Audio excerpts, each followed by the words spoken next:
अंग्रेजों की एक नीति थी डिवाइड एंड रूल। आपस में लड़ा दोगे तो ये आपस में ही बिजी हो जाएंगे और बंदरों की लड़ाई में बिल्ली आराम से बैठकर रोटी खाएगी। बस ऐसे ही मन में आया तो बोल दिया। अच्छा हाँ, हमारा टॉपिक है एल्विश यादव वर्सेस मास्टर्न। भैया जी मैक्सटर्न। हाँ, मैक्सटर्न। पिछले 2-3 दिन से इन दोनों के बीच जो कुछ हो रहा है आपको पता तो चल ही गया होगा, लेकिन अब जब हमने वीडियो बनाई है तो एक अपना वर्जन भी देंगे ही ना, नहीं तो फिर वीडियो बनाने का मतलब ही क्या रह जाएगा। अच्छा, सबसे पहले तो मैं क्लैप करना चाहूँगा उन लाखों लोगों के लिए जो इस तरह की सोशल मीडिया लड़ाई में हिस्सा ले रहे हैं। बड़े चाव से इस पूरे इंसिडेंट को पढ़कर, वीडियो देखकर अपना कीमती समय बर्बाद कर रहे हैं। हे भैया जी, आप भी तो वीडियो बना ही रहे हैं ना। अब क्या करें ढूंढू, हम तो टाल ही रहे थे, लेकिन फिर लगा कि इस बार कुछ बोलना चाहिए क्योंकि ये मामला अब लेफ्टिस्ट्स के हाथ में जाने लगा है और वो एक मिशन पर आ गए हैं और उनका मिशन तो आप सबको पता ही है। शुरू से शुरू करते हैं, जानते हैं पूरा मामला है क्या। कहानी शुरू होती है एक इवेंट में मुनव्वर और एल्विश की एक तस्वीर से, जिसमें दोनों गले में हाथ डालकर कब के बिछड़े हुए हम आज कहां आकर मिले वाले स्टाइल में नजर आ रहे हैं। अब देखो यार, ये तो बुरा लगा भी।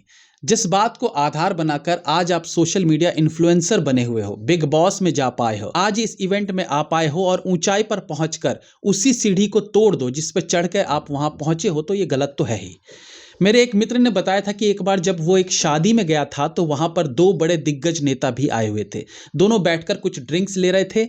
मैंने पूछा तो इसमें गलत क्या है, तो उसने बताया कि ये दोनों रोज शाम को 5 से 7 बजे बड़े बड़े न्यूज़ चैनल पर बैठकर एक दूसरे को नीचा दिखाने में लगे रहते हैं और यहाँ ऐसे बैठकर ड्रिंक्स ले रहे हैं जैसे ये कोई जय वीरू की दोस्ती हो। इनमें से एक तो बिहार के सीएम के खास प्रवक्ता थे और एक वो हैं जिनके बारे में आजकल कुछ बोल दो तो वो केस करने की धमकी देने लगते हैं, तो भगवान बचाए इन केस कोर्ट अदालत से। ऐसा ही कुछ एल्विश और मुनव्वर वाले केस में भी हुआ है। अब मुनव्वर के फॉलोअर्स भी वैसे ही हैं जैसे एल्विश के हैं, अपने इन्फ्लुएंसर के लिए डेडिकेटेड, फुल सपोर्ट। लेकिन मुनव्वर को लेकर क्या कोई हू हल्ला सुना आपने, या उसके सपोर्टर्स ने ये कहा कि जय श्री राम बोलने वाले के साथ फोटो क्यों खिंचवा रहा था? ये कलेश शुरू हुआ सिर्फ एल्विश एंड आर्मी में और इवन आई फील ये गलत है। बट अब जब सोशल मीडिया पर इस लड़ाई और हैशटैग शेम एल्विश यादव को वो लोग शेयर कर रहे हैं, वो लोग ट्रेंड कर रहे हैं जो हिंदू विरोधी हैं, तो समझ आने लगता है कि ये मामला वैसा नहीं है जैसा दिख रहा है। अब मैक्सटर्न नाम का कोई यूट्यूबर है, उसने कुछ ट्वीट्स करके एल्विश को पोक करना शुरू कर दिया। शुरू में पता चला कि उसने केवल एक पोस्ट किया जिसमें उसने एल्विश यादव की एक वीडियो डाली जिसमें वो कुछ दोगला इंसान जैसा कह रहा था और साथ में उसकी मुनव्वर वाली फोटो लगाई हुई थी।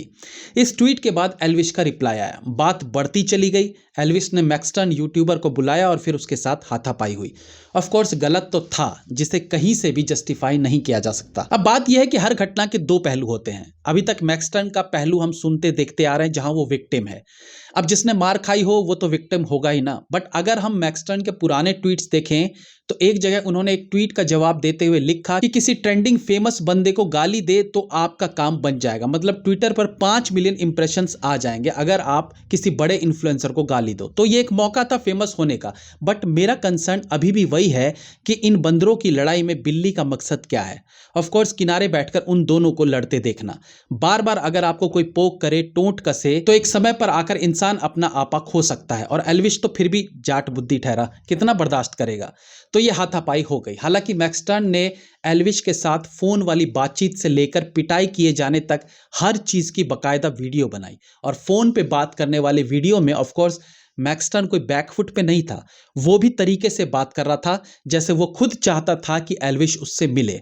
फिर गुड़गांव पहुंचने तक की सारी वीडियो को वो लाइव अपडेट करता रहा और जब एल्विश ने मैक्सटर्न को मारा तो वो वीडियो कैप्चर करने के लिए उसने हिडन कैमरा ऑलरेडी लगा के रखा हुआ था। अच्छा, एक चीज यहां क्लियर है कि मैक्सटर्न सिर्फ एल्विश के साथ कंट्रोवर्सी चाह रहा था, लेकिन उसे अंदाजा नहीं होगा कि ये कंट्रोवर्सी मार पिटाई तक आ जाएगी।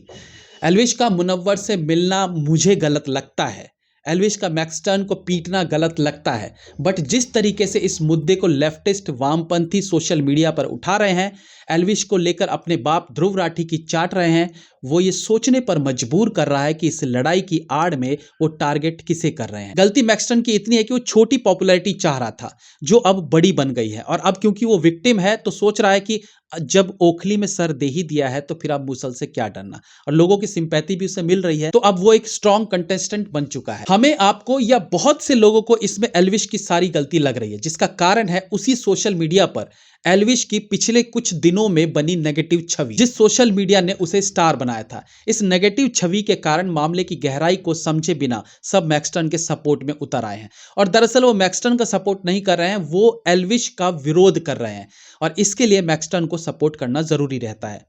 मे बी आप में से कुछ को ऐसा लग रहा होगा कि एल्विश स्ट्रांग है, बड़ा इन्फ्लुएंसर है, इसलिए मैं उसे सपोर्ट कर रहा हूं।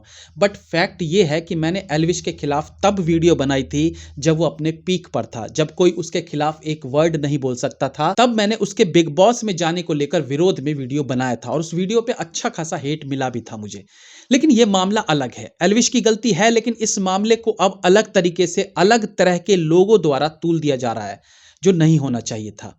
आपस की लड़ाई में बाहरी फायदा ना उठाए, इसलिए यही कहना चाहूंगा कि भाई दोनों के बीच जो भी मैटर है उसे सुलटा ले और मामला खत्म करें। देश विरोधी लोग, हिंदू विरोधी लोग बाज की तरह मौके की तलाश में रहते हैं कि कब इन्हें कोई लूज पॉइंट मिले और ये उस पर झपट्टा मार दें। जय हिंद, वंदे मातरम।